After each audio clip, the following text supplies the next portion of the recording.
Hello students, welcome to plus one classes. I am taking you biology. So biology, there are two books we have, biobotany and biozoology. Biobotany we will study about plants and biozoology we will study about animals.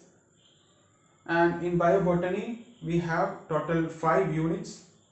Okay. And biobotany first unit name is diversity of living world.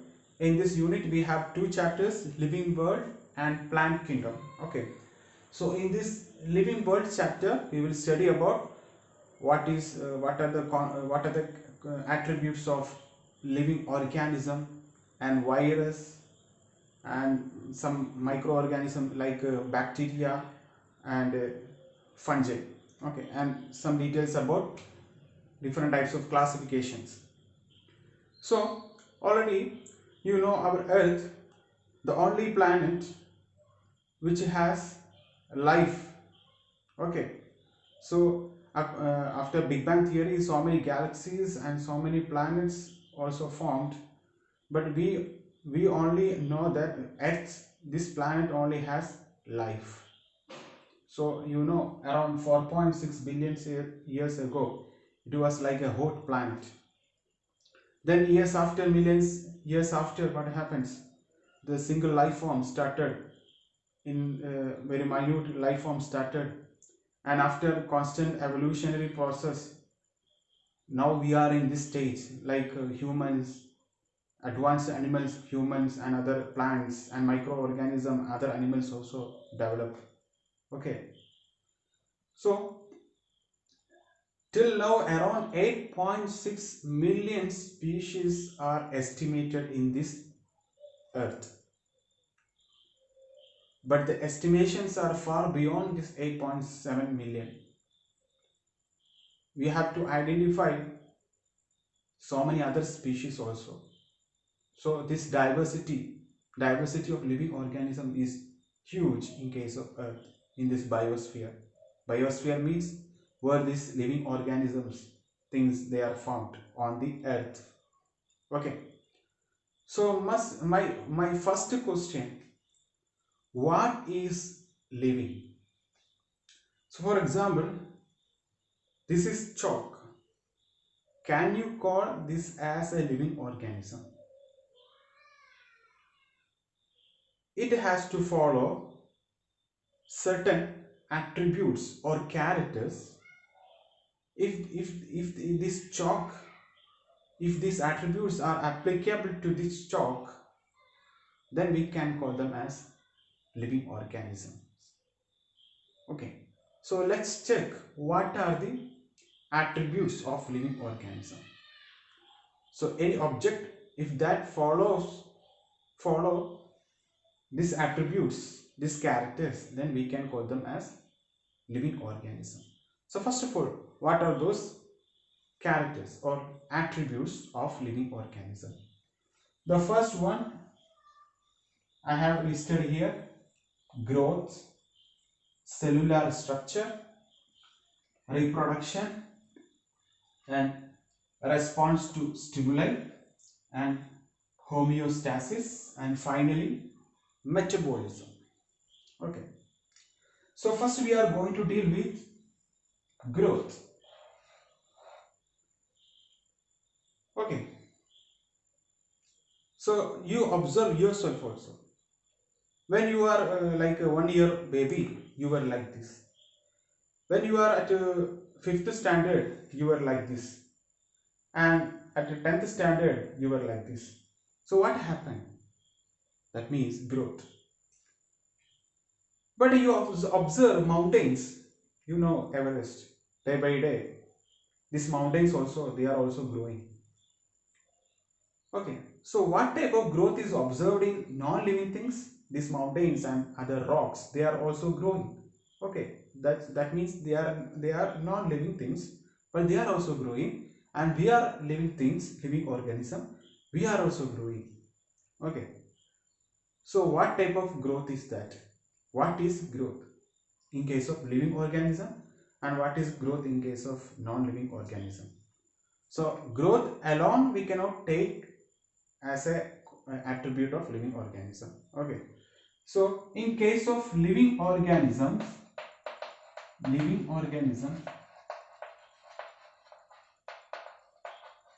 they show intrinsic growth. Intrinsic growth. They show intrinsic growth. So what is mean intrinsic? Intrinsic means growth from inside. Okay. So how we are growing? We are growing like our cells. They increase their number. They divide and they increase their number and they increase their mass.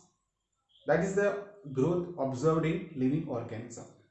So growth in living organism, this intrinsic growth by increasing in cell number and increasing cell mass. Okay, so living organism, they show intrinsic growth. That means the growth from inside. Their number of cells increase and cell mass also increase. So their size they increase. That means they the growth takes place. But in case of non-living organism, what type of growth you can see? That is extrinsic growth. Extrinsic growth. Extrinsic growth. Extrinsic means growth from outside. So the rocks, the dust, particles they deposited over these mountains or hills. That's why they show growth. Okay. So difference between intrinsic and extrinsic. Clear? Okay. And in case of living organism, plants and animals, they show intrinsic growth definitely, but plants they show indefinite growth. Indefinite growth.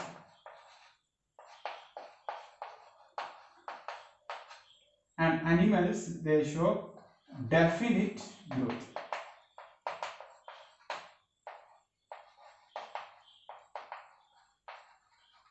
So what is the difference between indefinite growth and definite growth? You take one plant and you cut the leaves. What happens? After a few days they will form these leaves again. You can see those leaves again. But in case of animals, uh, you start your growth from after birth, like 1 year old, 5 year old, and 15 years old, then 18 years old, and 21 years old. But after 21 year old, what happens? You are not growing. Your growth is limited.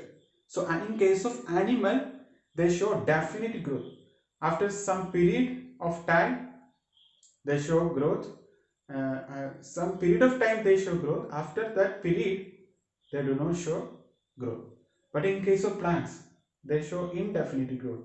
They always show the growth.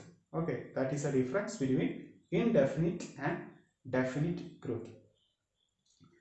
So these are about plants and animals.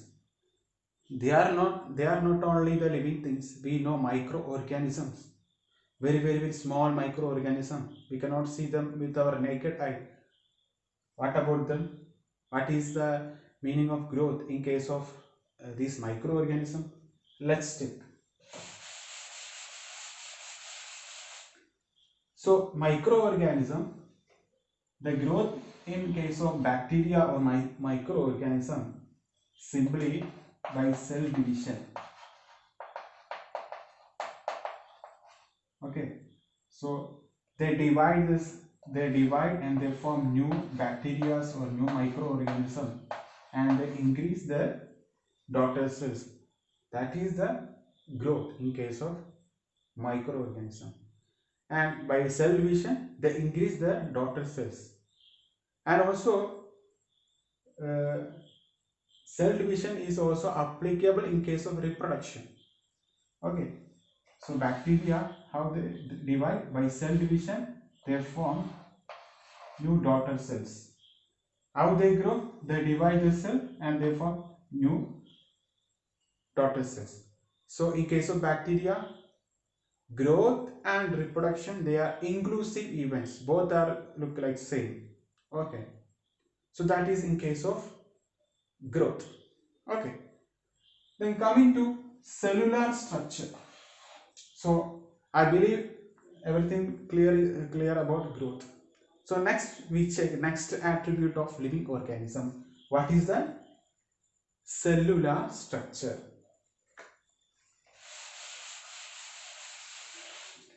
So you know cell, which is the basic functional and structural unit of the life. Okay.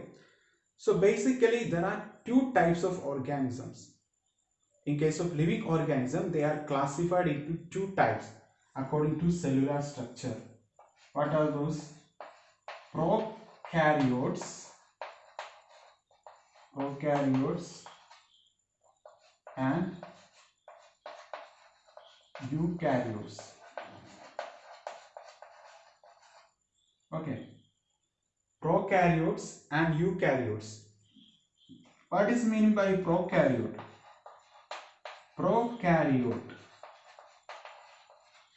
Prokaryotes, they have no true nucleus.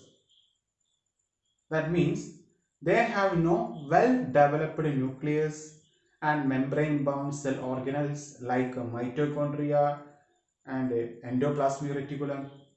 Like that organelles are absent in case of prokaryotes. So bacteria is an example for prokaryote. Bacteria, they don't have a well-developed nucleus. They don't have membrane-bound cell organelles like mitochondria. So all those organisms, they are under the category prokaryotes. They have no true nucleus.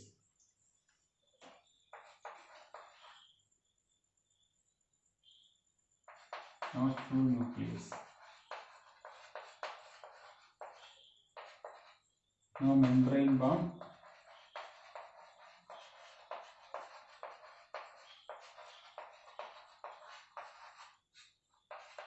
cell organelles like ER means endoplasmic reticulum and mitochondria like that. Okay. Then what is eukaryote?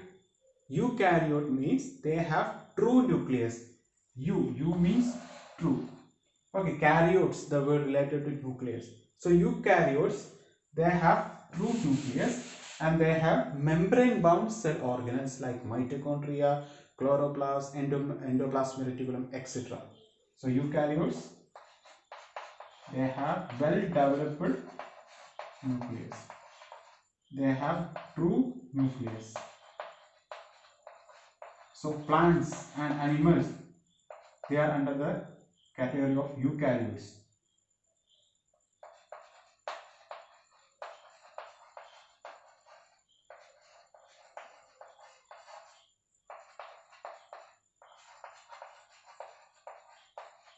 Membrane-bound cell organelles present. Okay, so plants and animals, they are example for eukaryotes. Bacteria, they are example for prokaryotes. Okay.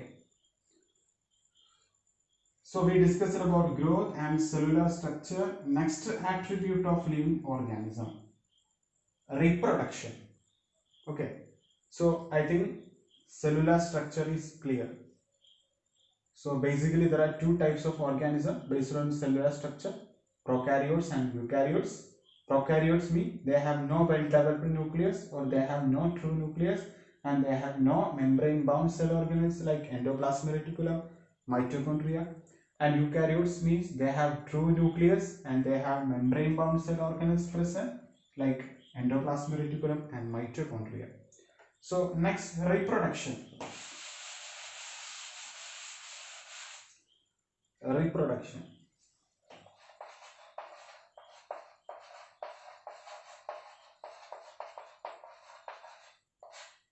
What is my reproduction? Re means again. production produce. Okay, one organism which produce its own species again, that process is called reproduction. Okay, so basically reproduction, two types: asexual reproduction and sexual reproduction. Asexual reproduction, asexual reproduction and sexual reproduction. Okay, so what is the difference between asexual reproduction and sexual reproduction? Asexual reproduction means only a single parent involved and there is no gamete formation, and the single parent which produce daughter individuals. Okay, so for example, this is the parent individual and which produce daughter individuals, and these daughter individuals, they are exactly more or less similar to their parent, because only here only one parent, and this parent produce their daughter, this parent produce daughter individuals, and these daughter individuals, they sometimes they are called, they are look like similar, genetically they are identical, they are called clone.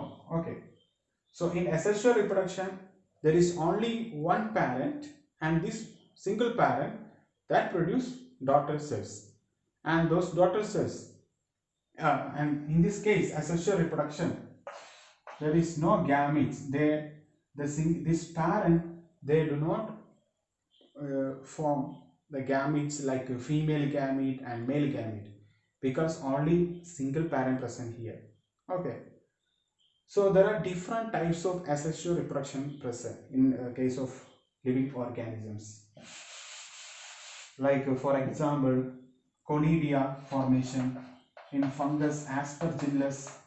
You can see conidia. Conidia is a type of asexual reproduction, and budding present in organism, microorganism, yeast and hydra, and fragmentation present in planaria,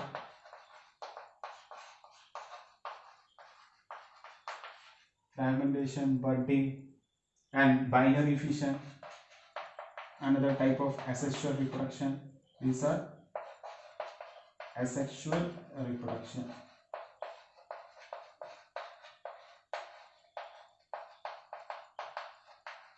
Binary fission present in bacteria and amoeba.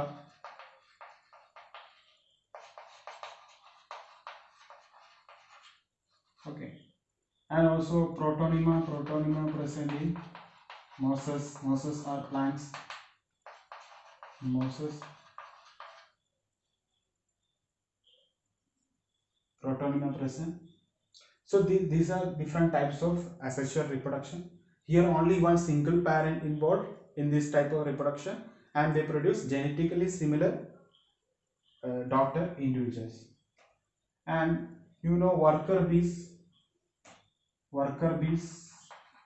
and mule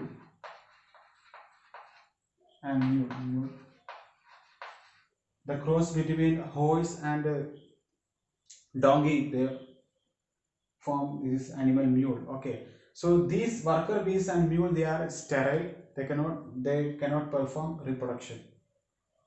So sexual reproduction, another type of reproduction. Sexual reproduction, there are two parents involved, male parent and female parent and male parent, and female parent produces female gametes, that means ova, and male parent produces male gametes, that is called sperm, and both undergoes fertilization and they produce zygote, and this zygote become a undergo divisions and finally to become a complete organism. So that type of reproduction is called sexual reproduction. And sexual reproduction which leads to variation.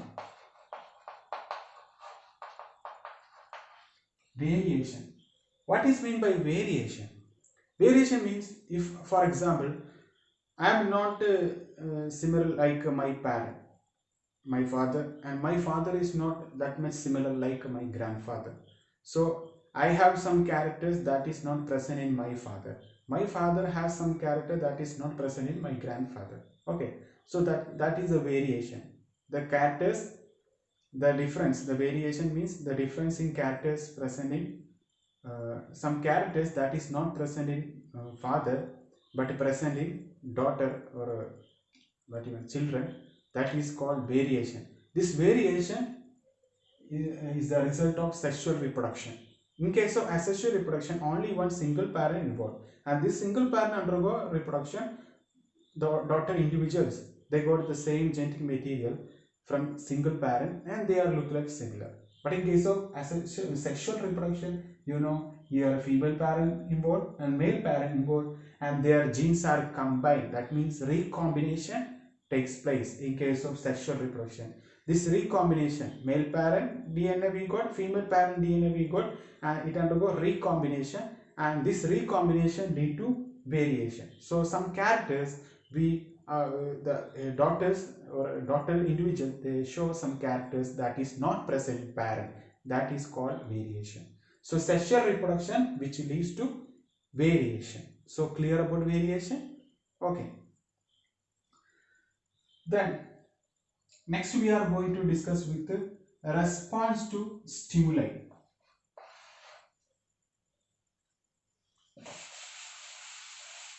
Next we are going to check another attribute of living organism, response to stimuli. Okay, what is meant by this response to stimuli? It means living organism which sense it is surrounding environment,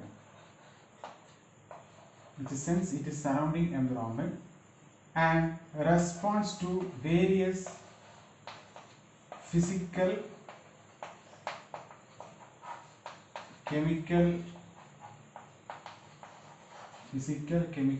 and biological stimuli using their sense organs. That is called consciousness. Animals, they respond to this various stimuli using their sense organ. That is called consciousness.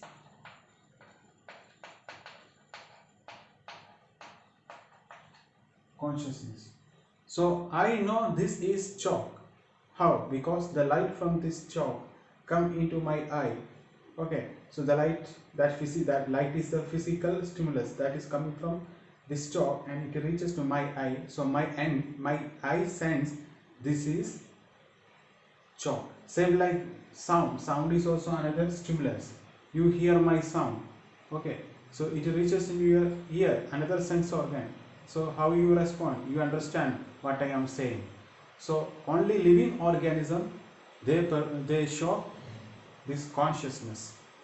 Okay, and plants also, they show these kinds of response, like they grow towards light, like phototropic movement, and touch me not plant, in case of touch me not plant, and opening and closing of the stomata, and these are kinds of response towards stimuli, and these are called irritability in case of plants. Okay, and another attribute we are going to discuss, homeostasis. Homeostasis is another attribute of living organism. That is the fifth one. What is homeostasis? Homeostasis, which means self-regulation. For example, a living organism or a cell, that organism or cell that in an external environment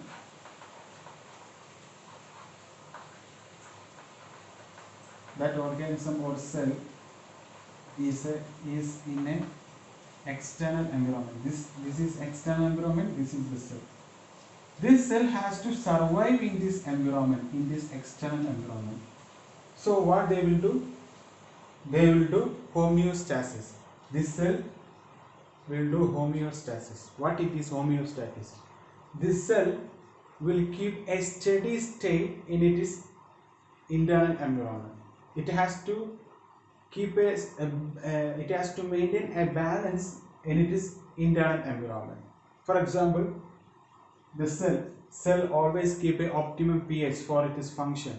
Cell always keep a optimum temperature for its function, and cell always maintain its cellular organelles and all other compartment found inside the cell. Okay, so this cell has to survive, or cell has to survive in the external environment. It has to maintain a steady state in its internal environment. That regulation is called homeostasis. So an organism or living organism, they show homeostasis. You understood? So it is maintaining a steady state in its internal environment of an organism to survive in an external environment. Okay. So next we are going to discuss the last two attribute of living organism, that is metabolism. What is mean by metabolism?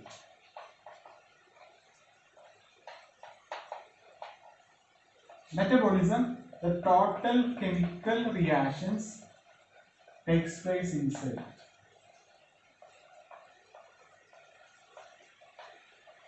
The total chemical reactions takes place in cell is called metabolism, and metabolism is divided into two: anabolism and catabolism. Anabolism and catabolism. Anabolism, you remember, like it is a building up process. Building up process. That means from smaller molecules aggregate and they form larger molecules. Smaller molecules form larger molecules. That type of reactions or chemical reaction is called anabolism. Okay. Then next about catabolism. Catabolism is breaking down process. Larger molecules, they break down into smaller molecules. This opposite to anabolism. Okay, so catabolism is breaking down process. Smaller, larger molecule break down into smaller molecules. But anabolism, it is a building up process. From smaller molecules, larger molecules are formed. Okay.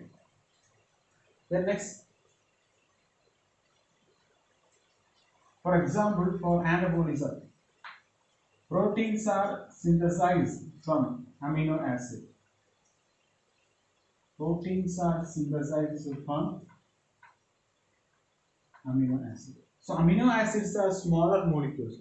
They are the basic unit of the protein structure. So many amino acid molecules, they combine and they form a larger molecule protein. Okay. So inside our cell, amino acids combine and they form a complete structure of protein. That process is called, that is part of anabolism. Okay. And catabolism example, glucose, breakdown of the glucose into water and H2O. So you know, we eat food and food is digested and glucose is absorbed into our blood, and this glucose reaches into various cells and it is utilized for making energy. Okay, so you have to release this energy from glucose. So what happens? Respiration takes place. You may study in your 10th standard. So glucose undergoes respiration, glucose breakdown. At that time, what happens? Water, carbon dioxide and energy, they are released. So a larger molecule is break down into smaller molecules like water and carbon dioxide, and energy is also released. Okay, so these are the metabolism. So metabolism divided into anabolism and catabolism.